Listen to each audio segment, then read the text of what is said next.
Assalamualaikum, kita lanjut ya. Nomor 31 sampai 35 di Olimpiade Sains Nasional Ilmu Pengetahuan Sosial. Persiapan untuk OSN IPSD 2026 ini ya. Oke, nomor 31, keberadaan bangsa Porto Melayu. Ini ada istilah Porto Melayu dan Deutro Melayu di Indonesia merupakan bukti dari terjadinya proses migrasi. Ini istilah untuk dari migrasi ya, yang memperkuat teori. Ya, ini dia.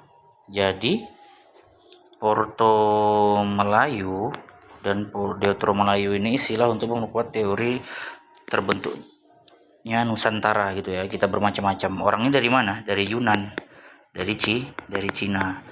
Jadi ini teori, makanya orang Nusantara itu banyak suku-sukunya. Orang ini sebenarnya terbentuknya Nusantara yang berbineka ya, yang sangat beragam itu orang-orang Cina, Proto Melayu, Deutro Melayu di Indonesia. Itu orang Cina dari Yunan yang bergerak ke Indonesia. Lanjut, nomor 32.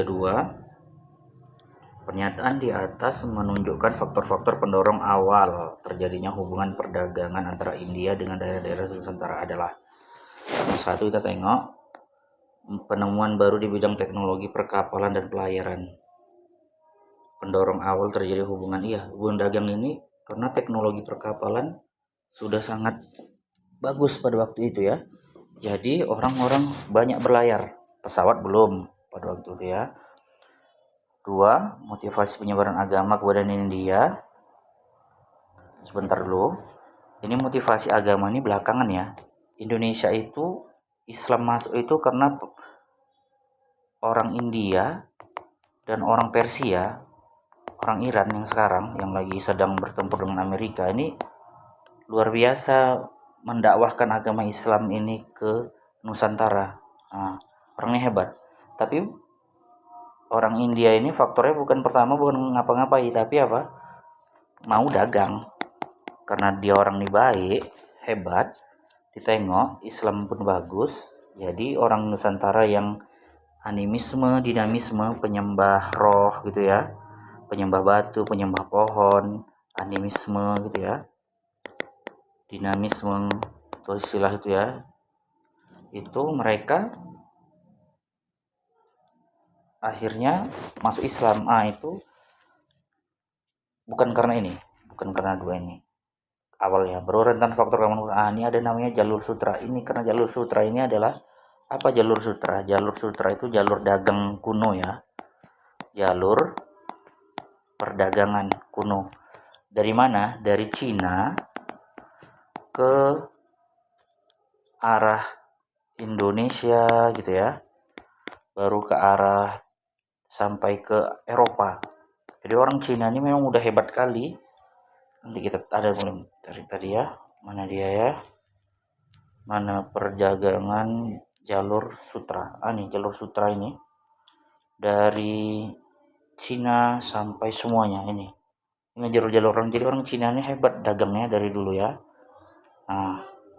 Dia itu juga banyak faktor keamanannya, ada perampok dan semuanya. Jadi orang India ini berdagang ke Indonesia tuh awal-awalnya tuh karena dia penemuan bidang pelayaran yang udah semakin canggih, kapal-kapal juga bagus dibuat, baru rentan faktor keamanan gitu. Jadi mereka itu ke Nusantara, ke Indonesia dan daerah. Kalau orang Cina, kayak Cina nggak membatasi ya. Oke, jadi jawabannya 1 dan 3 B. Nomor 3, Sunan Bonang merupakan tokoh Wali Songo, penyebar agama Islam yang bukan penyebaran Islam, dengan cara mengubah tembang-tembang yang bernuansa religi Islam. Tembang-tembang itu puisi ya. Cara yang dilakukan Sunan Bonang merupakan saluran Islamisasi melalui perdagangan kesenian. Itu udah tahu lah kita ya. Tasawuf ini tasawuf ini metode mendekatkan diri kepada Allah ya.